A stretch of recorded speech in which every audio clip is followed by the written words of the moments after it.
Hello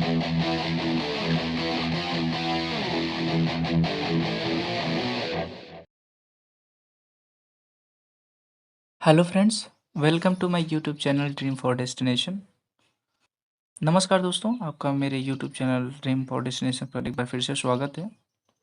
English grammar series में आज हम एक्टिव वॉइस को कैसे पैसिव वॉइस में बदलते हैं ये सीखेंगे। How to change active voice into passive voice.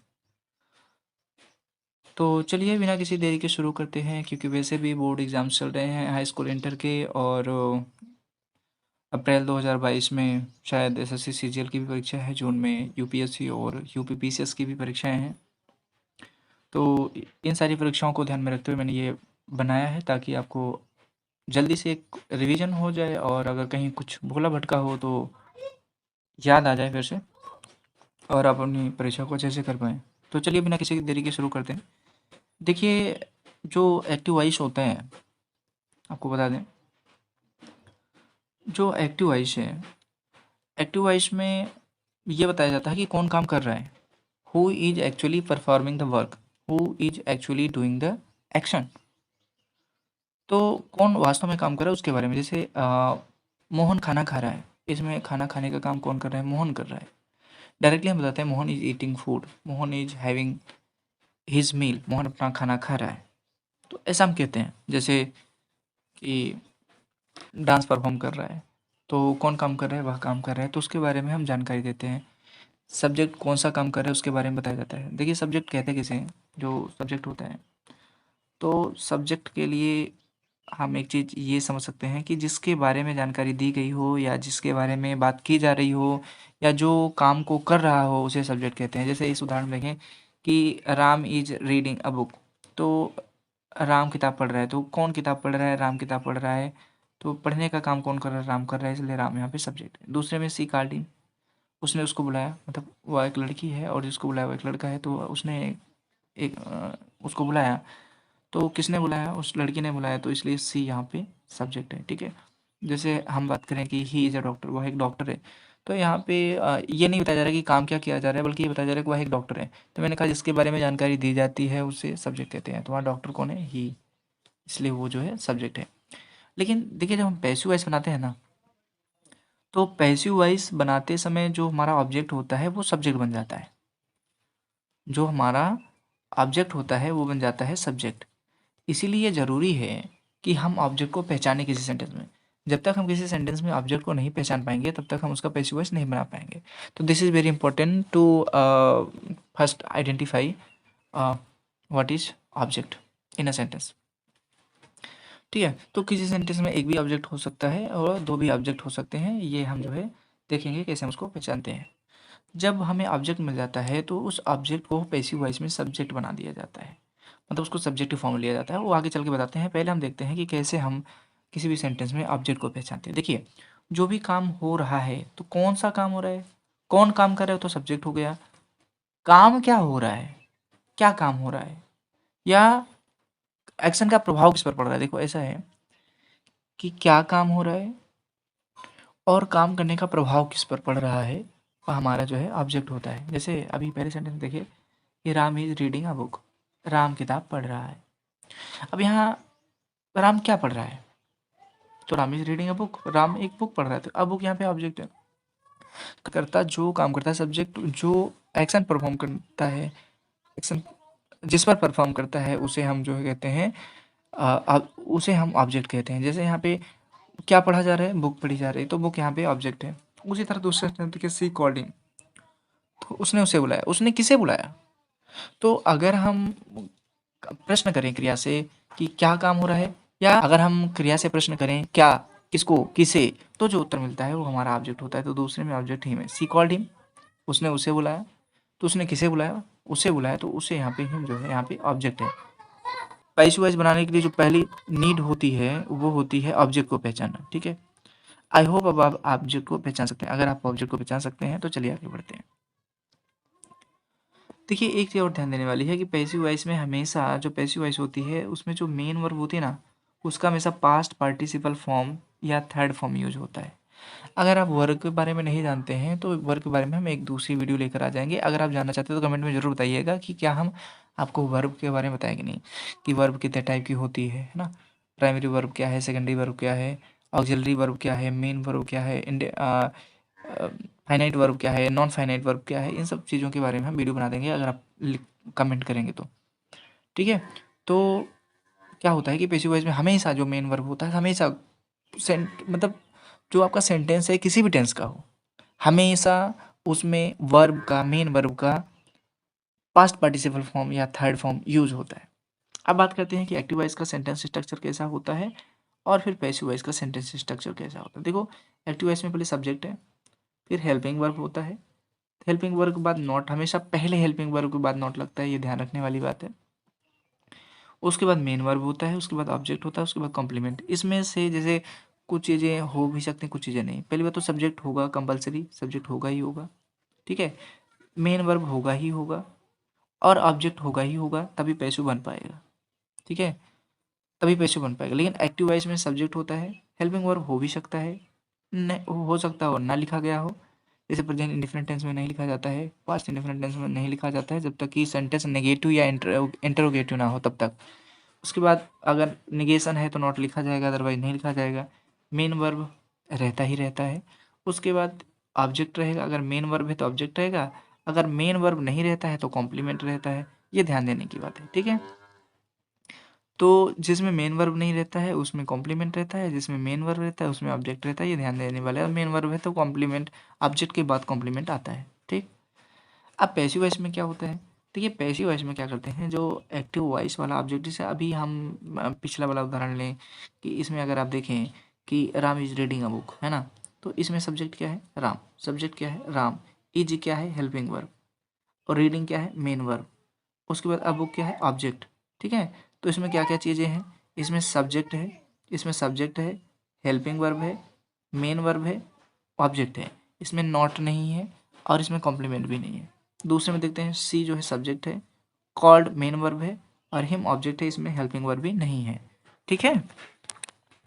I hope आप इतना समझ गए होंगे। अब आते हैं, हम करते क्या है जब उसको पैसिव वॉइस बनाते हैं, जो ऑब्जेक्ट होता है हमारा, जो एक्टिव वॉइस का ऑब्जेक्ट होता है वो पैसिव वॉइस में आके सब्जेक्ट बन जाता है। और ये जो ऑब्जेक्ट है यहाँ का ऑब्जेक्ट यहाँ आ जाता है और वो लिखा किस में जाता है? सब्जेक्टिव फॉर्म में लिखा जाता है। उसके बाद यहाँ पे जो हेल्पिंग वर्ब है वो हेल्पिंग वर्ब यहाँ नहीं लिखी जाती है, यहाँ की हेल्पिंग वर्ब चेंज हो जाती है। ठीक है। अगर नॉट है तो नॉट लिखेंगे, अदरवाइज नहीं लिखेंगे। अब मेन वर्ब यहाँ चाहे जो भी हो, यहाँ आने पर मेन वर्ब का हमेशा थर्ड फॉर्म लिखा जाता है। उसके बाद हम प्रीपोजिशन लिखते हैं, कोई अप्रोप्रिएट प्रीपोजिशन लगाते हैं। उसके बाद प्रीपोजिशन लगाने के बाद जो यहाँ सब्जेक्ट होता है, ये सब्जेक्ट यहाँ आ जाता है और वो भी किस फॉर्म में आता है? ऑब्जेक्टिव फॉर्म में। एज इट इज़ नहीं लिखा जाता है, वो ऑब्जेक्टिव फॉर्म में लिखा जाता है। कुछ ऐसे भी चीज़ें हैं जो सब्जेक्टिव फॉर्म में भी वैसी रहती है, ऑब्जेक्टिव फॉर्म में वही रहती हैं, तो वो नहीं बदलती हैं। बाकी जो चीज़ें सब्जेक्टिव फॉर्म में दूसरा रूप बनाती हैं, ऑब्जेक्टिव फॉर्म उनका दूसरी तरह से होता है, वो बदल जाती हैं। उसके बाद कॉम्प्लीमेंट को एज इट इज़ यहाँ पे लिख दिया जाता है। चलिए, बस इतनी सी बात होती है एक्टिव वॉइस को पैसिव वॉइस में बनाने के लिए, और कुछ भी नहीं होता है। आगे वाले उदाहरणों में हम देखते हैं। ठीक है। क्या होता है, कैसे होता है, आप सब समझ जाएंगे। चलिए देखते हैं अगली स्लाइड पे। देखिए, मैंने जो सेंटेंस लिया हुआ है, जैसे present tense, past tense, future tense का ऐसे जो है क्रम से लिया हुआ है। ठीक है, इन ऑर्डर में। तो ऑर्डर में मैंने लिया हुआ है कि पहले प्रेजेंट टेंस, अब प्रेजेंट का पहले सारा, जैसे present indefinite, present continuous, present perfect, present perfect continuous, फिर past indefinite, past continuous, past perfect, past perfect continuous, इस तरह से मैंने लिखा है। और मैंने ये भी बताया है कि किसका किसका नहीं बन सकता है, क्यों क्यों नहीं बन सकता है, वो बातें भी मैं इसमें बताऊंगा आपको। पहला देखिए कि Ram reads a book. Ram reads a book, ये प्रेजेंट इंडेफिनिट है। Ram reads a book present indefinite है। अब प्रेजेंट इंडेफिनिट में देखिए क्या होता है, बहुत सीधी सी बात है कि पहला काम मेरा क्या था, मैंने कहा था कि जो इसमें राम क्या पढ़ता है, अब बुक पढ़ता है, तो इसमें ऑब्जेक्ट है, ऑब्जेक्ट को सब्जेक्ट लिख देंगे, अब बुक सब्जेक्ट हो गया। अब उसके बाद हेल्पिंग वर्ब लगाते हैं। यहाँ पे हेल्पिंग वर्ब हमेशा ही कंपलसरी होती है। एक बात याद रखिए, पैसिव वॉइस में हमेशा हेल्पिंग वर्ब लगती ही लगती है। ठीक है। तो यहाँ पे हेल्पिंग वर्ब लगाते हैं, यहाँ पे हेल्पिंग वर्ब हमेशा प्रेजेंट की लगेगी, इज। ठीक है। हमेशा याद रखो, इंडेफिनेट में जो हेल्पिंग वर्ब लगती है, इंडेफिनेट का जब पैसिव बनाते हैं तो इज, एम और आर। एक बार मिटा के लिख देता हूँ। ठीक है। जो यहाँ पे हेल्पिंग वर्ब लगती है वो लगती है आपकी इज एम और आर, ये इंडिफरेंट में लगती है और यही कंटिन्यूअस में भी लगती है, आगे हम बताएंगे। देखिए अबुक हो गया, अबुक, उसके बाद हेल्पिंग वर्ब इज। मैंने कहा था पहले ऑब्जेक्ट को क्या बनाएंगे, सब्जेक्ट बनाएंगे, उसके बाद हेल्पिंग वर्ब लिखेंगे। अब रीड का थर्ड फॉर्म रेड, स्पेलिंग वैसी लिखी जाती है, ठीक है, स्पेलिंग दोनों की सेम है पर पढ़ा अलग जाता है, प्रोनाउंसिएशन अलग अलग है। तो अब बुक इज रेड, उसके बाद प्रीपोजिशन लगा, मैंने कहा था एक प्रीपोजिशन लगेगा, प्रीपोजिशन लगा है, उसके बाद क्या लिखा है, सब्जेक्ट को यहाँ पे ऑब्जेक्ट में लिख दिया गया है।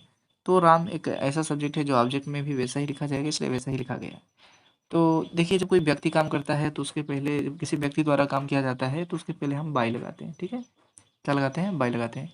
आई होप आप इतनी बात समझ गए होंगे, ठीक है। चलिए आगे बढ़ते हैं। दूसरा सेंटेंस आप देखिए, दूसरा भी सेंटेंस जो मैंने लिखा है, सीता डांसेस वेल, ये भी प्रेजेंट इंडेफिनिट है। ये भी क्या है, प्रेजेंट इंडेफिनिट है कि सीता डांसेस वेल, सीता बहुत अच्छे से नाचती है। अगर आप पूछ के देखिए सीता क्या नाचती है, आपको उत्तर नहीं मिलेगा। सीता किसे नाचती है, उत्तर नहीं मिलेगा।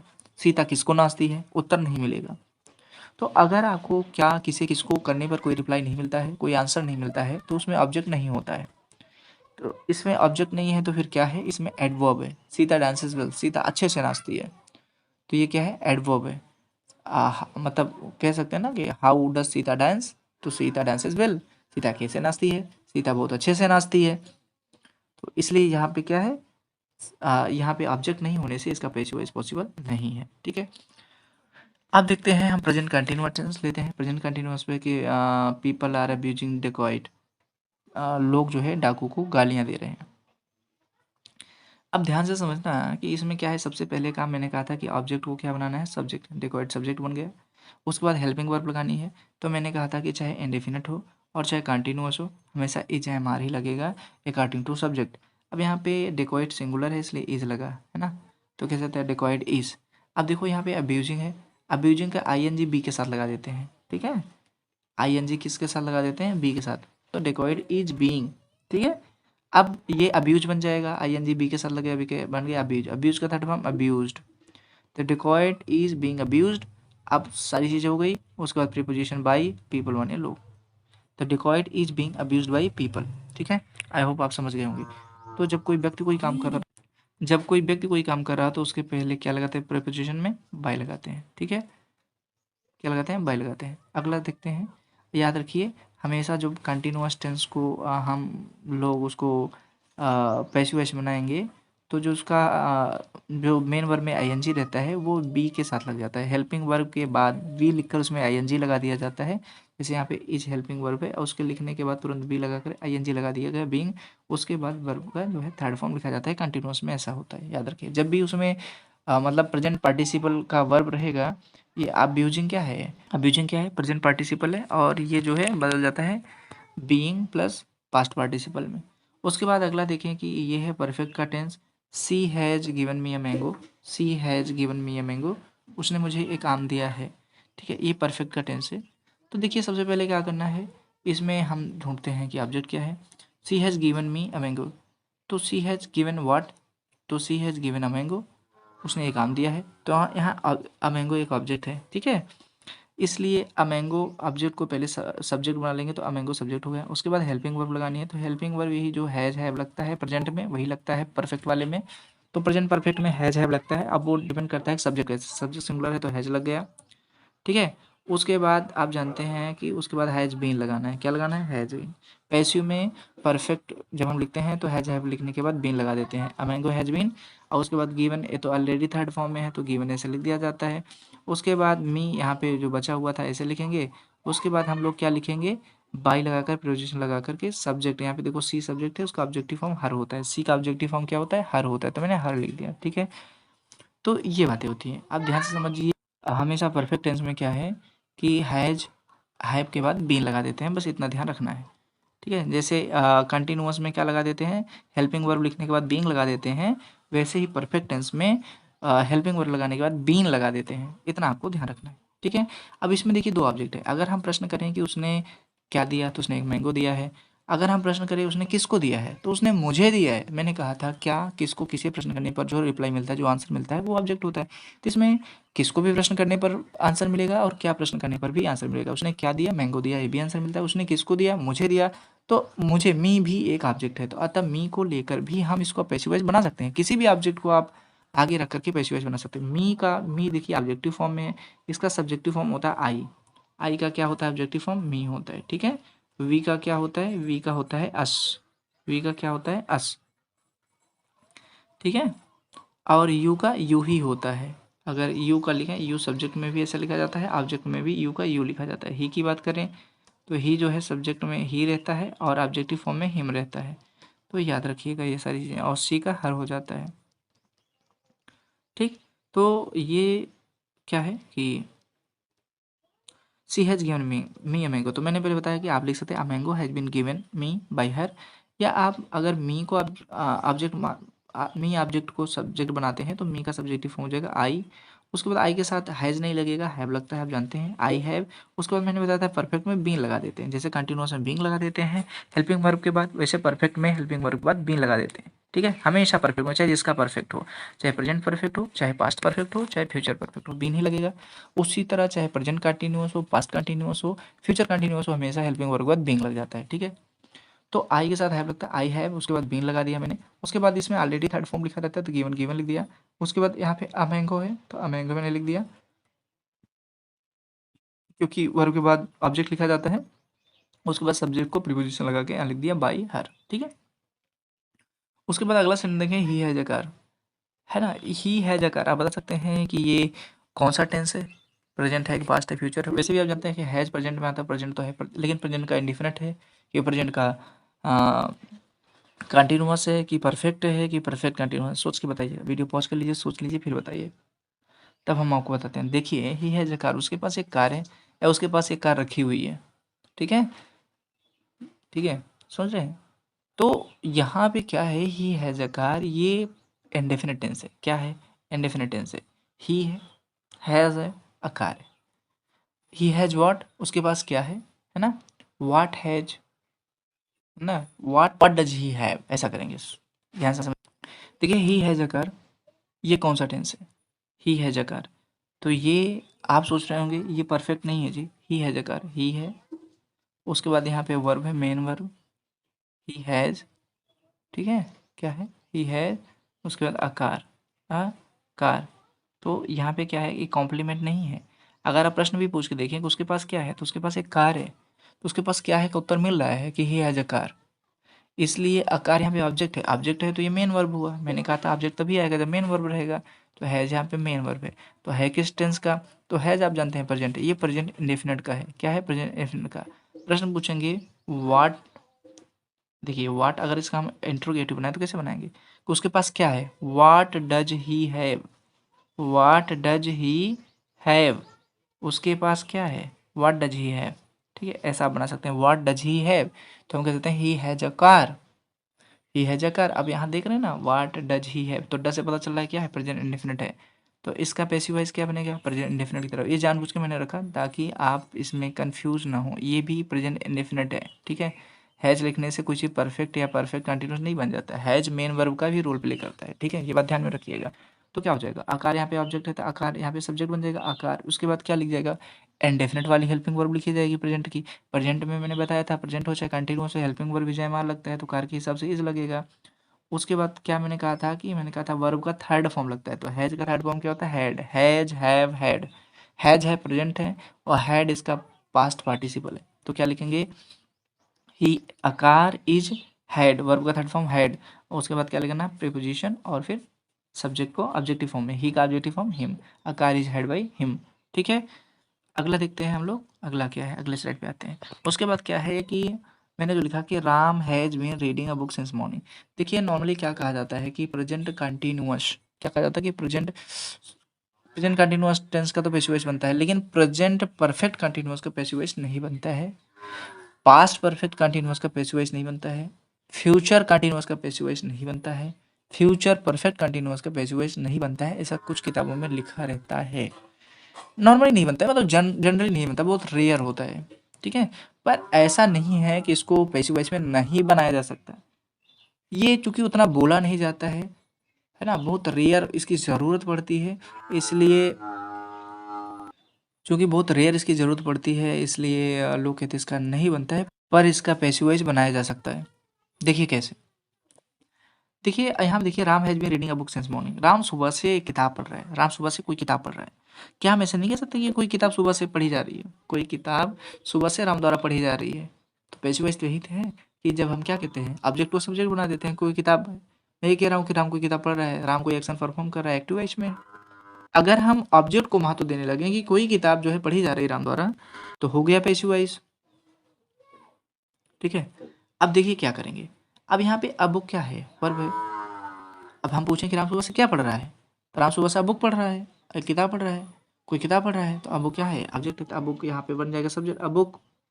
उसके बाद हेल्पिंग वर्ब लगनी है, तो हमने बताया कि चाहे परफेक्ट हो चाहे परफेक्ट कंटिन्यूअस हो, दोनों में हैज लगता है, हैज हैव हैड यही लगता है। प्रेजेंट है तो हैज हैव लगेगा, पास्ट है तो हैड लगेगा।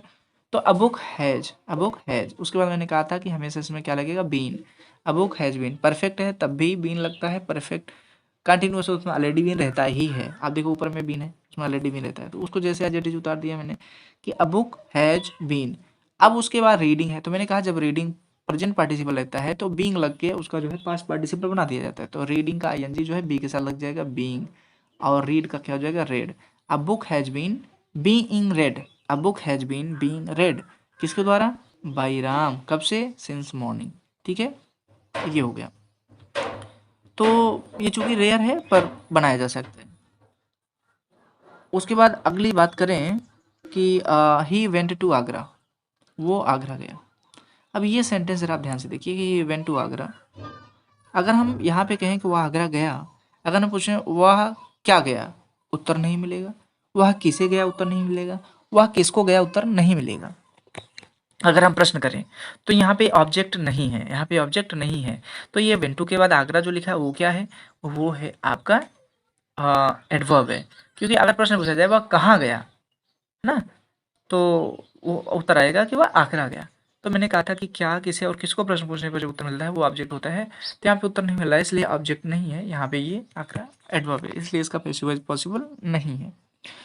अगली बात करते हैं कि she sang a melodious song in school program. उसने स्कूल प्रोग्राम में एक बहुत मधुर गीत गाया। वह स्कूल प्रोग्राम में मधुर गीत गाई। अब वह मधुर गीत गाई स्कूल प्रोग्राम में, तो अगर हम पूछे जाए कि वह स्कूल प्रोग्राम में क्या गाई, तो उत्तर आएगा एक मधुर गीत गाई। तो एक मधुर गीत क्या है यहाँ पे, एक मधुर गीत जो है यहाँ पे वो क्या है, आपका है ऑब्जेक्ट। तो उसको हम पहले लिखेंगे, मेलोडियस सॉन्ग, ऑब्जेक्ट को हम सब्जेक्ट बना देंगे, तो क्या हो जाएगा, मेलोडियस सॉन्ग हमारा हो गया ऑब्जेक्ट। उसके बाद सैंग क्या है, ये किस सेंटेंस मतलब किस टेंस का सेंटेंस है, सी सैंग का मेलोडियस सॉन्ग। तो सी सैंग का मेलोडियस सॉन्ग पास्ट इंडेफिनिट का है, सिंग सैंग संग। तो सैंग क्या है, पास्ट इंडिफरेंट है। पास्ट इंडिफरेंट में कंटिन्यूअस में, प्रेजेंट कंटिन्यूअस और प्रेजेंट इंडिफरेंट में जिस तरह से is am are helping verb लगता था, उसी तरह से पास्ट इंडेफिनिट में और पास्ट कंटिन्यूअस में वाज वर्ब लगता है। तो मेलोडियस सॉन्ग सिंगुलर है, इसलिए वहाँ पे वाज लगा। मेलोडियस सॉन्ग वाज, वाज मैंने हेल्पिंग वर्ब लिख दिया। हेल्पिंग वर्ब लिखने के बाद क्या लिखा जाएगा, वर्ब का थर्ड फॉर्म, तो सैंग का थर्ड फॉर्म, सिंग का थर्ड फॉर्म, संग। मेलोडियस सॉन्ग वाज संग। अब फिर उसके बाद क्या लिखना है, प्रीपोजिशन हर, मैंने उसके बाद क्या लिखना है, कॉम्प्लीमेंट। मैंने स्ट्रक्चर में आपको बताया था क्या लिखना है, ऑब्जेक्ट को सब्जेक्टिव फॉर्म में लिखना है, उसके बाद हेल्पिंग वर्ब लिखनी है, उसके बाद वर्ब का थर्ड फॉर्म लिखना है, उसके बाद प्रीपोजिशन लगा के सब्जेक्ट को ऑब्जेक्टिव फॉर्म में लिखना है, उसके बाद क्या लिखना है, कॉम्प्लीमेंट लिखना है। स्ट्रक्चर में बताया था मैंने, अगर आप भूल गए हो तो फिर देख सकते हैं जाकर वीडियो में पीछे। तो ऑब्जेक्ट हो गया मेलोडियस सॉन्ग जो कि हमारा सब्जेक्ट बन गया। उसके बाद हेल्पिंग वर्ब पास्ट की लगेगी, पास्ट की हेल्पिंग वर्ब प्रेजेंट में, पास्ट की जो हेल्पिंग वर्ब है इंडेफिनिट और कंटिन्यूअस में वाज वर्ब लगती है, तो मैंने लगाया वाज क्योंकि सिंगुलर है। उसके बाद वर्ब का थर्ड फॉर्म संग, फिर उसके बाद प्रीपोजिशन बाई, उसके बाद हर, फिर उसके बाद जो यहाँ बचा है in school program, in school program. तो melodious song was sung by her in school program. उसके बाद अगला अगर हम देखें तो अगला ये है कि दे वर वाटरिंग प्लांट्स। अगर इसको देखें, सेंटेंस को पहचानने की कोशिश करें किस टेंस का है, तो हमको पता चलेगा कि ये जो है दे वर वाटरिंग द प्लांट्स। तो यहाँ पे दे सब्जेक्ट है, वर वाटरिंग मतलब पास्ट कंटिन्यूअस का टेंस है। अगर हम पूछें कि वे किसको पानी दे रहे हैं, तो उत्तर आएगा वो पौधों को पानी दे रहे हैं। तो किसको मैंने कहा था, क्या, किसे, किसको, प्रश्न करने पर जो उत्तर मिलता है वो हमारा ऑब्जेक्ट होता है। तो दे वर वाटरिंग द प्लांट्स, वो पौधों को पानी दे रहे थे। तो द प्लांट्स को हम पहले लिखेंगे सब्जेक्ट में, द प्लांट्स हो गया। उसके बाद यहाँ पे हम जो हेल्पिंग वर्ब लगाएंगे, और ये चूंकि कॉन्टिन्यूअस है पास्ट का तो वाज वर लगना है, तो चूंकि प्लांट्स प्लूरल है तो इसलिए यहाँ पे क्या लगा, वर लगा, तो द प्लांट्स वर। उसके बाद वाटरिंग है, जब भी मैंने कहा कि प्रेजेंट पार्टिसिपल होगा वर्ब के साथ आईएनजी लगा होगा, तो उसके बाद जस्ट पहले क्या लग जाएगा, बी के साथ आईएनजी, तो बीइंग लग गया यहाँ पे, और वाटरिंग का वाटर्ड हो जाएगा। क्या हो जाएगा, वाटर्ड। यहाँ पे वाटर माने वर्ब के रूप में यूज हुआ है, वाटर माने पानी देना, ठीक है। The plants were being watered, और उसके बाद क्या लिखना है, प्रीपोजिशन, उसके बाद क्या लिखना है, सब्जेक्ट को। दे जो है सब्जेक्टिव फॉर्म में है और देम जो है ऑब्जेक्टिव फॉर्म में, सब्जेक्ट को हम ऑब्जेक्ट बना देते हैं, ठीक है। तो आई होप आप समझ गए होंगे। अगला हम देखते हैं, अगला है कि Indian team had won the match. ये कौन सा, ये सेंटेंस किस टेंस का है, तो Indian team had won the match. Indian team, देखो हैड जो है पास्ट में आता है ना, हैड किस में आता है, हैड, और वर्ब का थर्ड फॉर्म वन किस में आता है, तो ये है पास्ट परफेक्ट टेंस। कौन सा है, पास्ट परफेक्ट टेंस। तो पास्ट परफेक्ट में क्या करना है भाई, सीधी सी बात है, सबसे पहले तो सबसे पहला काम ऑब्जेक्ट को सब्जेक्ट बनाना है। तो Indian team had won the match, Indian team had, India जो भारतीय टीम है वो जो है मैच जीत गई थी। तो इंडियन टीम क्या जीत गई थी, तो इंडियन टीम मैच जीत गई थी। तो जो मैच है, द मैच है, ये हमारा ऑब्जेक्ट है और ये बन जाएगा सब्जेक्ट, द मैच हो जाएगा हमारा सब्जेक्ट। उसके बाद हेल्पिंग वर्ब लगना है। तो मैंने कहा था कि परफेक्ट में हेल्पिंग वर्ब जो लगता है वो हैज हैव हैड लगता है। हैज हैव लगता है प्रेजेंट में और हैड लगता है पास्ट में। तो पास्ट में है तो हैड लगा देंगे, द मैच हैड। उसके बाद क्या लगेगा, बीन। परफेक्ट में क्या लग जाएगा, एक्स्ट्रा बीन। जैसे कंटिन्यूअस में बीइंग लग जाता है, वैसे परफेक्ट में क्या लग जाता है, been. The match had been, उसके बाद वर्ब का थर्ड फॉर्म वन, उसके बाद हमारा प्रीपोजिशन बाई, उसके बाद हमारा इंडियन टीम, ठीक है। The match had been won by Indian team, the match had won, the match had been won by Indian team, ठीक है। मैच जो है भारतीय टीम द्वारा जीत लिया गया था, इसका हिंदी ये होगा। उसके बाद अगला अगर हम सेंटेंस देखें कि Bipin had been teasing a boy for an hour. Bipin एक लड़के को 1 घंटे से परेशान कर रहा है, टीच कर रहा है, तंग कर रहा था। विपिन एक लड़के को 1 घंटे से तंग कर रहा था, ये पास्ट में है, हैड। तो ये कौन सा टेंस है, तो पास्ट परफेक्ट कंटिन्यूअस। देखो हैड बीन लग गया तो पास्ट परफेक्ट हो गया, और उसके बाद टीचिंग है तो कंटिन्यूअस हो गया। तो पास्ट परफेक्ट कंटिन्यूअस, ठीक है, पास्ट परफेक्ट कंटिन्यूअस टेंस है। अब देखिए मैंने कहा था कि इसका नॉर्मली जनरली नहीं बनाया जाता है, पर ऐसी सिचुएशन हो सकती है कि हमें बनाना पड़ जाए तो हम बना भी सकते हैं। जैसे कि विपिन 1 घंटे से बच्चों को तंग कर रहा था। मैं ऐसे भी तो बोल सकता हूँ कि बच्चे को 1 घंटे से तंग किया जा रहा था। बच्चे को 1 घंटे से तंग किया जा रहा था, कौन कर रहा था ये नहीं बता रहा हूँ, बच्चे को 1 घंटे से तंग किया जा रहा था। जब मैं ना बताऊँ कि कौन कर रहा था तो वाक्य पैसिव वॉइस में है, सेंटेंस पैसिव वॉइस में है। तो पैसिव वॉइस में बिल्कुल बोल सकते हैं, तो पैसिव में बोल सकते हैं तो लिख भी सकते हैं। तो कैसे लिखेंगे। अब यहाँ पे क्या है, विपिन किसको तंग कर रहा था, विपिन अब बॉय को तंग कर रहा था। तो अब बॉय यहाँ पे ऑब्जेक्ट है, तो यहाँ पे आके बन जाएगा सब्जेक्ट। अब बॉय यहाँ पे क्या बन गया, सब्जेक्ट बन गया, ठीक है। अब ये बॉय क्या बन गया, सब्जेक्ट बन गया यहाँ पे, अब बॉय सब्जेक्ट हो गया। उसके बाद अब जो कि प्रेजेंट सॉरी पास्ट परफेक्ट है तो यहाँ पे हैड लगेगा, है ना। उसके बाद बीन लगेगा, हैड बीन, वो तो लगेगा ही लगेगा। उसके बाद यहाँ पे टीजिंग है, टीजिंग का हो जाएगा बीइंग टीज्ड, क्या हो जाएगा, बीइंग टीज्ड। अब boy had been being teased, उसके बाद किसके द्वारा, by Bipin for an hour. जो बाकी शेष पार्ट बचा है हम उसको ऐसे लिख देंगे, ठीक है। हालांकि ये बहुत मतलब रेयर यूज होता है, बट हो आप बोला जा सकता है, इसलिए मैंने बता दिया कि बना सकते हैं आप। चलिए अगला सेंटेंस देखते हैं। अगला है कि trust me I will finish this work till evening. भरोसा रखिए मैं यह काम शाम तक खत्म कर दूंगा, ठीक है। तो यहाँ मुख्य वाक्य क्या है, मैं शाम तक यह काम खत्म कर दूंगा। तो आगे वाला एज इट इज लिख सकते हो, ट्रस्ट मी, मुझ पर भरोसा रखें। अब यहाँ से बदलना है आपको, I will finish this work till evening. तो I will finish this work, मैं इस काम को शाम तक खत्म कर दूंगा। तो यहाँ पे ऑब्जेक्ट क्या है, मैं क्या खत्म कर दूंगा। अगर पूछा जाए मैं क्या खत्म कर दूंगा, मैं किसको खत्म कर दूंगा, तो किसको का तो उत्तर नहीं मिलेगा, पर क्या का उत्तर मिल जाएगा कि मैं काम को खत्म कर दूंगा, मैं इस काम को खत्म कर दूंगा। तो इस काम, दिस वर्क ऑब्जेक्ट है तो यहाँ बन जाएगा सब्जेक्ट, तो दिस वर्क। उसके बाद मैंने कहा था कि उसके बाद हेल्पिंग वर्ब लगेगी, तो फ्यूचर है तो विल लगेगा। और उसके बाद यहाँ पे जो है जिस तरह से हम लोग देखते थे कि इंडेफिनिट हो चाहे कंटिन्यूअस हो, उसमें हमेशा जो है प्रेजेंट में इज एम आर और पास्ट में वाज वर लगता था, और यहाँ भी उसी तरह से विल भी शैल भी लगेगा, ठीक है।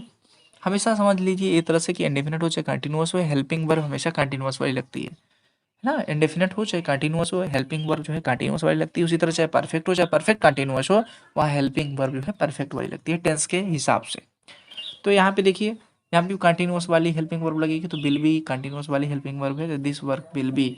अब विल बी हो गया, उसके बाद फिनिश, फिनिश का थर्ड फॉर्म फिनिश्ड।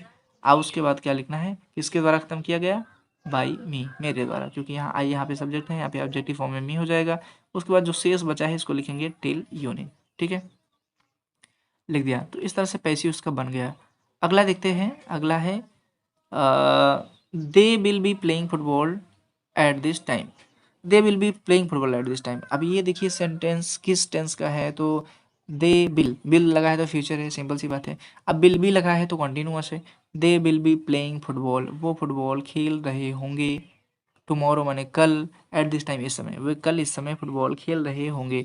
वो कल इस समय क्या खेल रहे होंगे, तो फुटबॉल खेल रहे होंगे। तो फुटबॉल यहाँ पे ऑब्जेक्ट है जो कि हमारा सब्जेक्ट बन जाएगा पैसिव वॉइस में, तो फुटबॉल हमारा सब्जेक्ट बन गया फुटबॉल। अब उसके बाद हम चाहे कंटिन्यूअस हो चाहे हमारा इंडेफिनिट हो, तो हेल्पिंग वर्ब कंटिन्यूअस की लगनी है, तो विल बी यहाँ पे चूंकि कंटिन्यूअस ऑलरेडी है तो हेल्पिंग वर्ब विल बी ही लगेगी, फुटबॉल विल बी।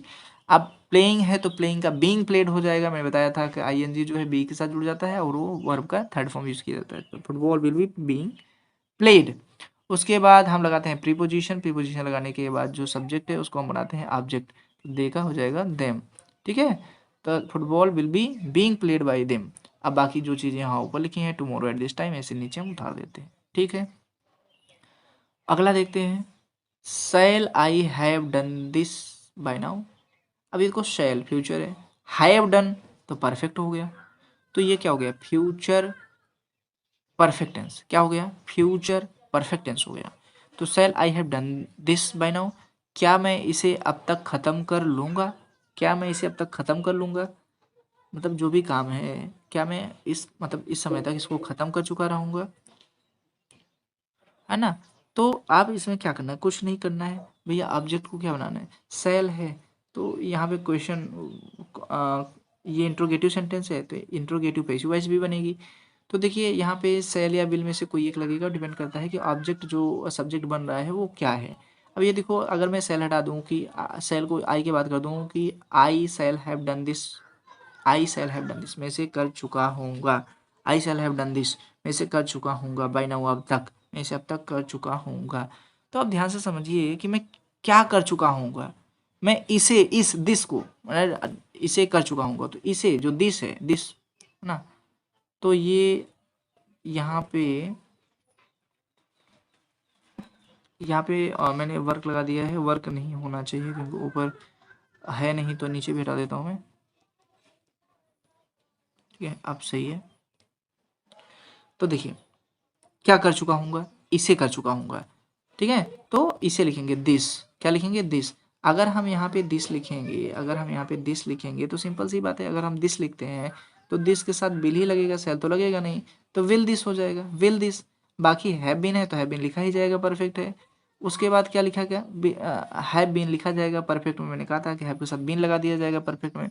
उसके बाद ऑलरेडी ये थर्ड फॉर्म में है तो डन लिखा गया थर्ड फॉर्म में। उसके बाद प्रीपोजिशन लगाया, उसके बाद सब्जेक्ट को ऑब्जेक्ट बनाया, यहाँ पे आई सब्जेक्ट है वो बन जाएगा मी। उसके बाद जो बचा है एज इट इज हम लिख देंगे, तो will this have been done by me by now. ठीक है, इस तरह से ये हमारा पैसिव वॉइस में बन जाएगा। पूरी तरह से एकदम लॉजिकल है, इसमें ज़रा भी दिक्कत नहीं है, बस सीधी सी बात है, ऑब्जेक्ट को सब्जेक्ट बनाना है, हेल्पिंग वर्ब लगानी है, बस हेल्पिंग वर्ब ध्यान देना है कौन सी हेल्पिंग वर्ब लगेगी, और उसके बाद बीइंग लगेगा, बीइंग लगेगा कि कुछ नहीं लगेगा। उसके बाद वर्ब की थर्ड फॉर्म लगा देनी है, उसके बाद सब्जेक्ट को ऑब्जेक्ट बना देना है, उसके पहले एक प्रीपोजिशन लगा देना है। ठीक है, उसके बाद क्या लगा देना है, एक प्रीपोजिशन लगा देना है। आगे देखते हैं, उसके बाद है कि you will have been reading this book for 2 hours, you will have been reading this book और फॉर 2 आवर्स। तो यू विल तो फ्यूचर हो गया, हैव बीन क्या हो गया, परफेक्ट हो गया, रीडिंग कंटिन्यूस हो गया, तो फ्यूचर परफेक्ट कंटिन्यूस टेंस हो गया। क्या हो गया, विल क्या हो गया फ्यूचर, हैव बीन क्या हो गया परफेक्ट, और रीडिंग क्या हो गया कंटिन्यूस। तो फ्यूचर परफेक्ट कंटिन्यूस टेंस है, ये क्या है, फ्यूचर परफेक्ट कंटिन्यूस टेंस। मैंने कहा था इसका जनरली इसका जो है पैसिव वॉइस नहीं बनता है। ठीक है, नहीं बनता, पर इसका पैसिव वॉइस बना सकते हैं। अगर हम इसको हिंदी में कहें कि you will have been reading this book for 2 hours, तो मैं ऐसा भी तो कह सकता हूँ कि ये किताब 2 घंटे से पढ़ी जा रही होगी, तो सिंपल सी बात है, तो इसका भी ट्रांसलेशन हो जाएगा। क्या पैसिव में होगा? क्या 2 घंटे से पढ़ रहे होंगे? ये बुक दिस बुक पढ़ रहे होंगे, तो दिस बुक क्या हो जाएगा? यहाँ पे सब्जेक्ट बन जाएगा दिस बुक। अब उसके बाद हेल्पिंग वर्ब लगानी है, तो फ्यूचर है तो फ्यूचर की हेल्पिंग वर्ब विल। उसके बाद ये परफेक्ट है तो हैव बीन लगना ही है। फ्यूचर में हैज बीन तो लगता नहीं, हैड बीन तो लगता नहीं, हमेशा हैव ही लगता है, तो this book will have been. अब उसके बाद रीडिंग है, तो रीडिंग का मैंने कहा था कि आईएनजी लगाया तो बीइंग, बी के साथ आईएनजी लगा के उसको पास्ट पार्टिसिपल बना लिया जाता है, तो being read, this book will have been being read. उसके बाद प्रीपोजिशन लगा के सब्जेक्ट को ऑब्जेक्ट बनाते हैं, तो यू का ऑब्जेक्टिव फॉर्म भी यू है, तो by you this book will have been being read by you for 2 hours. 2 घंटे से आप पढ़ रहे हैं। तो इस तरह से मैंने आज आपको जो है जो टेंस वाला पार्ट होता है, टेंस में जो 12 उसके सब कैटेगरीज हैं, present indifferent, present continuous, present perfect continuous, उसी तरह से पास्ट इंडिफरेंट, पास्ट कंटिन्यूअस और पास्ट परफेक्ट कंटिन्यूअस टेंस, इस तरह से फ्यूचर का भी सारा मैंने आपको बता दिया। तो आज इस वीडियो में मैंने टेंस से रिलेटेड जितने भी सेंटेंस थे, सभी प्रकार के सेंटेंसेस का पैसिव वॉइस मैंने आपको बता दिया है। और अगली वीडियो में मैं और भी तरह के जो सेंटेंस होते हैं, जैसे कि इम्परेटिव सेंटेंस जो होता है, लेट से शुरू होने वाले सेंटेंस होते हैं, उन सेंटेंसेस का कैसे पैसिव वॉइस बनाते हैं, अगर आप ये जानना चाहते हैं तो वीडियो में ज़रूर कमेंट कीजिएगा और बताइएगा कि आपको नेक्स्ट पार्ट चाहिए कि नहीं चाहिए। और आखिरी में आपको मेरा वीडियो कैसा लगा कमेंट करके ज़रूर बताइएगा। अगर वीडियो आपको अच्छा लग रहा हो तो प्लीज़ आप चैनल को सब्सक्राइब कर लीजिए, वीडियो को लाइक कर दीजिए और इस वीडियो को और लोगों के पास भी शेयर करिए। आपके शेयर करने से, सब्सक्राइबर बढ़ने से मुझे मोटिवेशन मिलता है, और दूसरी बात है वीडियो रैंक करती है, जिससे ज़्यादा से ज़्यादा लोगों के पास पहुंचती है। तो आज के लिए बस इतना ही। स्वस्थ रहिए, व्यस्त रहिए, मस्त रहिए, पढ़ते रहिए। Thank you.